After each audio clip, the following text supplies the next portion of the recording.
Well, hello everyone, it's Kevin here, and welcome to Mobile DJ Remastered, my channel for DJ tips and tricks, and hopefully innovative ideas for you to grow your business.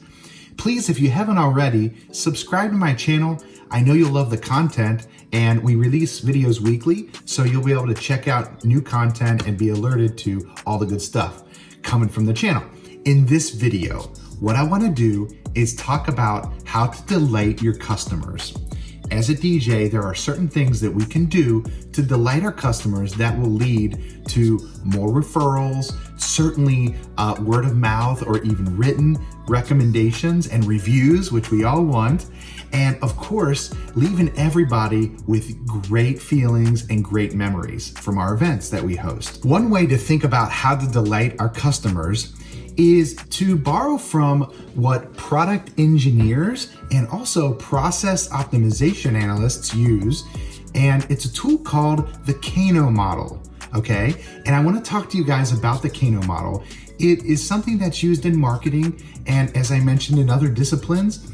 And it is a way to understand what truly delights your customers. Okay, so let me introduce you to this model first, and then we'll talk about how it relates to DJing. Here is the Kano model, and I've adapted it and reproduced it here for our purposes. But essentially, think of two axes, one going on the horizontal, that essentially is a feature or need axis. And it goes from not implemented, imagine something that's just absent, okay? And then it goes all the way to fully implemented. And then there is, of course, a range in between here of partially implemented, etc. Okay, so the vertical axis is the customer is either satisfied at the top or dissatisfied at the bottom. So you can imagine that, again, there's a whole range of emotions around satisfaction. And in the middle, you might call that indifference, or neither satisfied nor dissatisfied. If you were doing one of those surveys, you might have a 3, okay, out of 5. It's just neutral, okay? Now, the Kano model has 3 different lines or 3 different vectors on it. The first are must-haves, okay? And the interesting thing about must-haves are that, as you can see, they you kind of start dissatisfied because the idea is that you don't even have the must-have. So you have less of it, let's say. It's not implemented. You don't have it. And thus, you are dissatisfied.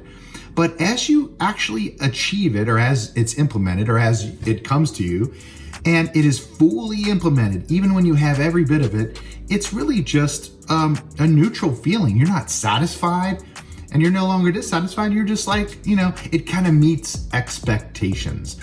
And a great analogy that when you're talking about the Kano model is thinking about airline flights, okay? So what's a must-have for an airline flight? If you buy a ticket, an airplane ticket, well, one must-have would be that it takes off and it lands, right? I mean, that sounds trivial, but it's true.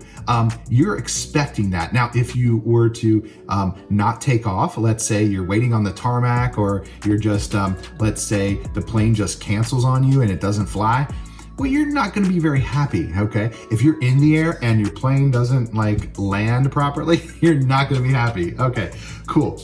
Hopefully you're safe, but you're not going to be happy for sure. That's a must-have type variable. Okay, and you can kind of see the curve. Okay, the next version, or the next vector we'll call, is performance type measures. And these things are, the more you have, the happier you are, the more satisfied you are. So think of this as there's a linear relationship, and you can see it's in fact a line, and you start out by not having anything and you're not very happy. And then as you kind of approach some sort of stasis or some sort of base expectation, you're like, okay, that's cool. I'm kind of indifferent about it. But then as you receive more, you get happier as you come up the curve. Okay, you get more satisfied. One great thing, analogy around the plane, again, around flight, would be the space in front of your seat, the leg room, if you will. So if you start off and you're on a very cramped little plane and you've got no leg room, you're dissatisfied. But the more leg room you get, let's say you're kind of like in a regular seat, you're going to be like, yeah, this is what I expect. If all of a sudden you're in the bulkhead or you're in first class, you're way up here, right? You've got all that leg room, you can stretch out, you're feeling great and you're happy, you're satisfied. And that's true of these performance type of measures or these performance type features. Okay, the next one is delighters, okay? And this, of course, circles back to what we were, the topic of the video, to learn about how to delight our customers as DJs. So what's a delighter? Well, look at this. If it's not present, if it's not implemented, you're indifferent. You don't have a dissatisfaction. Oftentimes you don't even know that it's supposed to be a thing, and the more you get, if you get a partial of a delighter, you're like, wow, this is great, this is cool. And as you can see, once you have you get a full delighter and you get a fully implemented delighter, the more you get, the more extremely happy and excited and delighted you are, satisfied, beyond that, your expectations. And the interesting thing about a delighter is, if you think about in the airline industry, it could be something like the airline food, okay? So you kind of have a base expectation of the food, and it's probably gonna be, it's gonna be okay. But what if all of a sudden they serve a really nice pasta and you're like, oh man, this is some good pasta? Or what if it's like a steak and it just blows your mind? It's like, just a Morton steak or a Kobe beef or something just so good, and you're like, what? And it blows your mind. That would be like a delighter. Or way back in the early 2000s or mid 2000s, when Wi-Fi started coming out on flights. If you got on a flight and you heard or saw in the little pamphlet that Wi-Fi was available, wow, right? Super awesome thing that you're like, wow, I didn't even expect that. Okay, so that would be like a delighter, okay? Now, as you can see, if you put these three together, they kind of make different curves on the chart, and different attributes are going to apply to each different vector or each different line, each different curve. And thus you come up with the Kano model. So here's the model, and what I did here was I wanted to apply our thinking from DJ experiences and put it in the frame of this tool. So if you think about, let's start on the must-haves. What is a must-have feature or service component of DJing? Well, you got to show up on time and you got to stay till the end. Could you imagine if you were, an hour late to an event? Well, certainly that would be horrible, and that would not be,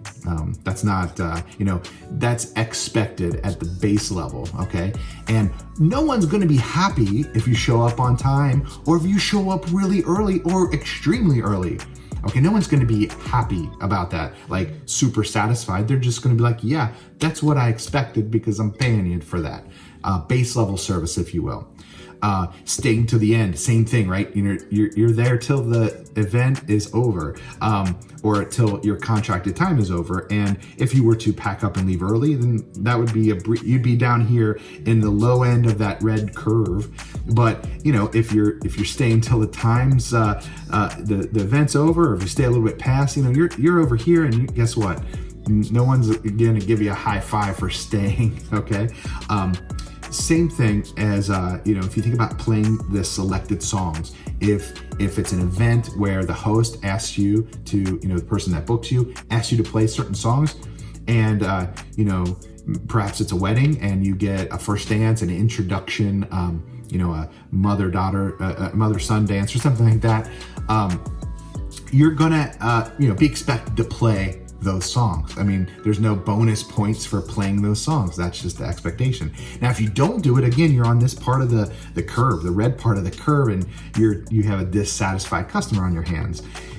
Execute special instructions. If they want you to do announcements or make, certain, do certain things in the evening, and you don't do that as a DJ, well, that means you're going to fail, and you're going to dissatisfy the customer. honors your contract and your promises. That's base level business, right? So those are some of the must-haves, and I'm sure you could think of some more. Would love to hear what you think in the comments, if you don't mind adding some of your must-haves that you think we got to do as DJs. Okay, so what about performance measures? Those linear measures that essentially the more you get, the better it is.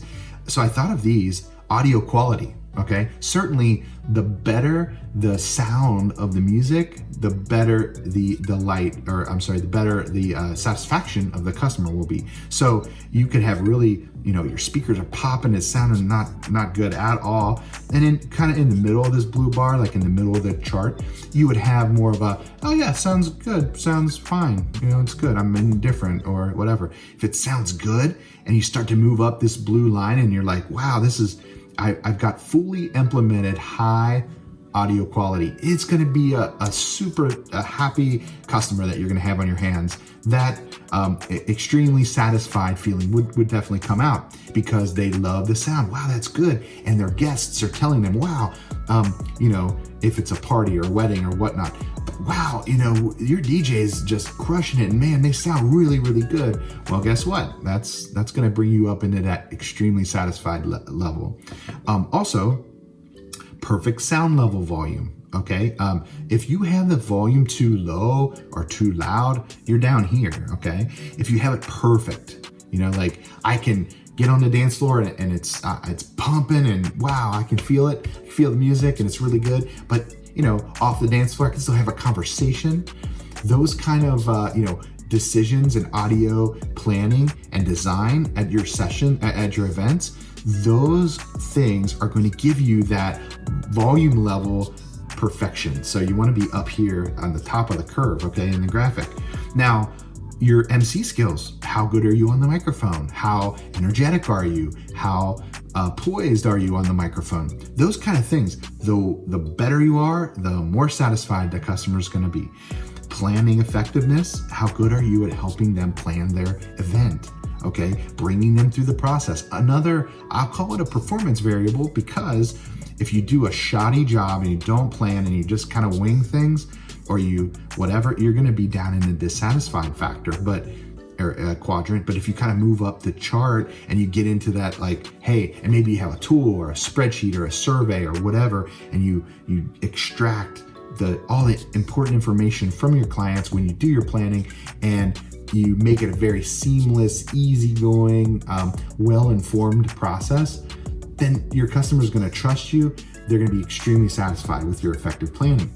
And then maybe service options. Maybe the more options you have, or the more clear your options are, and the more premier maybe your options are, you're gonna make the customer more satisfied. So that's kind of like some examples. Again, if you have some thoughts on some performance measures, like, if you have nothing, you're gonna make the customer not happy, but the more you have, the more satisfied they are. I'd love to hear about them. Finally, we have the delighters, and that's what I wanted to clue in on, and that's what we've been building up to, because some people probably don't think that, they might think that planning or, being a good MC is a delighter. Well, it's not. It's more of a performance measure in the context of this model. And what's cool about a delighter is oftentimes, again, the customer doesn't even know that they want it or need it, or it exists in some cases. They don't know that you bring it to the table. So here's some examples, and I've talked about some of these in my other videos. These are some things that I've built into my process, and I just do. Okay, so I try to intentionally build these delighters into my process. And by doing so, I'm sure to delight the customer. I'm intentional. I do it on purpose, right? Okay, so here's some examples. I have special, unique tracks for the couple if it's a wedding. Now, what does that mean? Well, I always ask my couples, or I just planned a grad party last night, and I was talking to the graduate, and I'm like, hey, I asked the question, like, what are some inside joke songs with you and your crew, or you and your family, or you two, as if it's a couple. I asked the couple, like, what's some inside joke songs you guys have, or tell me about a show, a TV show or movie or something that you guys you and your friends just like love to go see, or you and your parents just like watched it to death, as kids or whatever. So I try to get those little inside track, inside joke, special nuggets, okay? And I play those during the wedding sometime if it's a wedding or a graduation party or whatever. And of course, I'm gonna weave it in and I'm not gonna be corny about it, but what I wanna do is highlight and bring the power of audio and music to their special event. And I wanna highlight any kind of unique connections I can. So I do a couple of those. I do this thing where I try to be a super helpful vendor. And what I mean by that is I will really try to go above and beyond my role as the DJ to offer to, hey, hold a door, pick up a box. Hey, look, the mother-in-law's cutting, ribbon for flowers while they're getting ready and she needs a pair of scissors. Well, here you go, I've got a pair of scissors. The bride and groom are sitting there at the table. I notice that the bride's glass is empty and I go offer, hey, can I go get you a drink from the bar while you're eating your dinner? Those kind of things that make you a super helpful vendor and help integrate with the other vendors that are there. So making sure to connect with the photographer, offer them a space to put their equipment behind your DJ area, connecting with the vendor, of course, the caterer, even the bartender, making sure to ask them, hey, do you mind if I do a last call? What time do you think? Those kind of things will make you a super helpful vendor, and your couple will see it and they'll feel it, and they'll, at a wedding, they'll know. If it's another kind of event, all the vendors will talk, and the host, the person that hired you, they'll know, they'll hear about it. So those are some delighters. Others I put on here, like I'll put these little blinking LED rings, they're little like jelly rings, and I'll bring a little bag of them. And if there's little kids running around a wedding or a party or something, I'll just like hand them out. Like, hey guys, like in the night, and I don't make a big spectacle. I just like, hey guys, here's a blinking little light ring, and they go wild, like, oh my God, and they run around.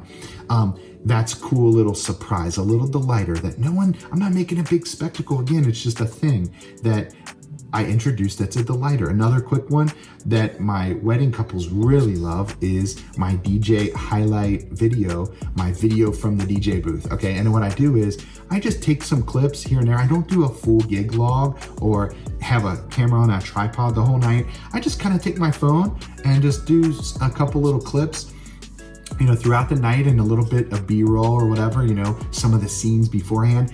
And I put all that together and I compile it, and after the wedding, I send it to them. And they know that it's coming because I tell them about it. And sometimes actually I get booked because people see that I do that and they love that and they think that's so cool, and they see the engaging, fun times that the couples are having. So I've been booked on just my highlight videos, but they kind of know it's coming, but it's still a delight or still a surprise.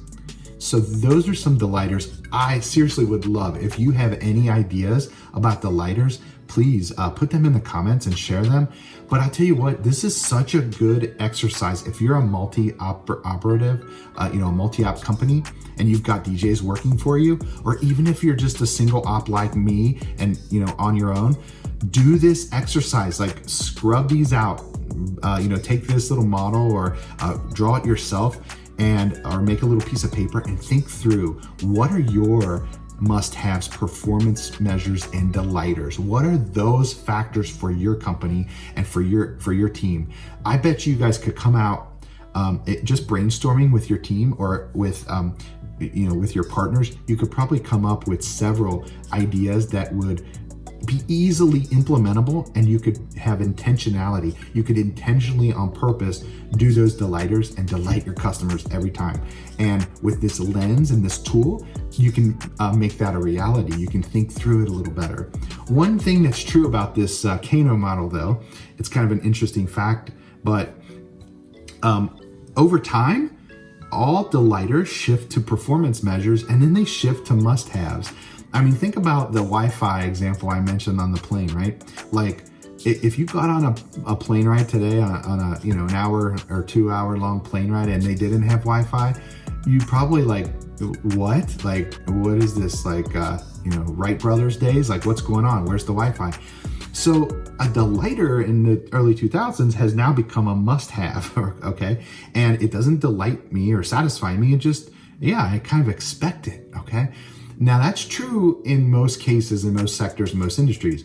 But what we DJs need to always remember, and this is so cool, this is such a cool thing, a delighter for us, for a couple that we're working with on a wedding or for a party host or whatever, this is the first time possibly, or probably, that we're working with that customer or that client. And guess what? They don't have that expectation set.